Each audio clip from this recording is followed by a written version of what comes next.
பெற்றோருக்கு செய்கிற மிகப்பெரிய துரோகம் சகோதரர்களே. மனைவியோட இரக்கமாயிருங்க, மனைவியோட அன்பாக இருங்க, மனைவியோட பாசமாயிருங்க. அது அல்லாஹ் வலியுறுத்துகிறான். மனைவிக்கு செய்ய வேண்டிய கடமையை செய்யுங்க, அது வேற.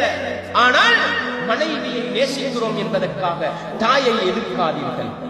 மனைவியுடைய பேச்சை கேட்கிறோம் என்பதற்காக தாயை புறக்கணிக்காதீர்கள். மனைவியை வாழ வைக்க வேண்டும் என்பதற்காக பெற்றோரை வீட்டை விட்டு விரட்டாதீர்கள். மிகப்பெரிய அநியாயம். நீங்க மனைவியோட எவ்வளவு இரக்கமாயிருந்தாலும், மனைவிக்கு செய்ய வேண்டிய கடமையை எவ்வளவு அழகாக செய்தாலும், பெற்றோருக்கு துரோகம் இழைத்தால் இந்த மனைவியால உங்களை சுவர்க்கம் கூட்டிக் கொண்டு போகலான்றதை மறந்துடாதீங்க. மனைவிய மனைவியிடத்துல வைங்க, தாய தாயிடத்துல வைங்க. மனைவிக்கு செய்ய வேண்டிய கடமையை குர்ஆன் ஹதீஸ் தெளிவா சொல்லுது, அதை செய்யுங்க. தாய்க்கு செய்ய வேண்டிய கடமையை குர்ஆன் ஹதீஸ் தெளிவா சொல்லுது, அதை செய்யுங்க. எந்த ஒரு கட்டத்திலையும் தாயையும் மனைவியையும் ஒரு கோட்டில வச்சு பார்க்காதீங்க. வாப்பாவையும் கணவனையும் ஒரு கோட்டில வச்சு பார்க்காதீங்க. பாப்பாவுக்கு செய்ய வேண்டிய கடமை வேறு, கணவனுக்கு செய்ய வேண்டிய கடமை வேறு. உம்மாவுக்கு செய்ய வேண்டிய கடமை வேறு, மனைவிக்கு செய்ய வேண்டிய கடமை வேறு.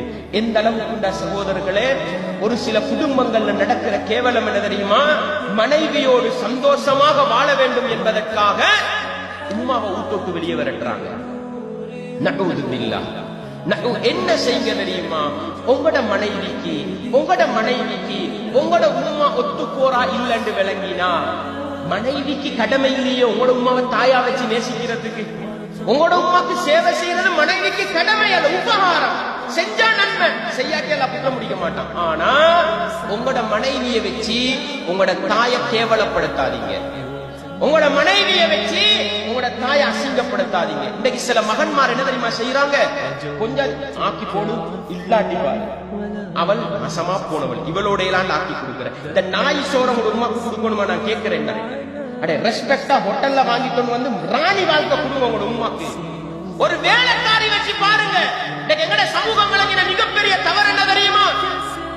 தன்னுடைய தாயை வெறுக்கின்ற, மகன் இல்லாத நேரத்தில் தாய்க்கு அநியாயம் செய்கின்ற, மகன் இல்லாத நேரத்தில் தாய்க்கு ஏசுகின்ற, மனைவிய பைபோசா சாப்பாடாக்கி கொடுக்க வச்சிரா, உடுப்பு கழுக கொடுக்க வைக்கிற மகன். ஏண்ட உம ராணி, என்னை சுமந்தவள், என்னை பெற்றெடுத்தவள், உன்னை அழகான நல்ல மனைவி என்று எனக்கு தேடி வைத்தவள், உன்னுடைய சோறு என்னுடைய தாய்க்கு தேவையில்லை. நீ என்னுடைய தாய்க்கு வேலை செய்ய தேவையில்லை. நான் ஒரு வேலைக்காரி வைத்து பார்ப்பேன்.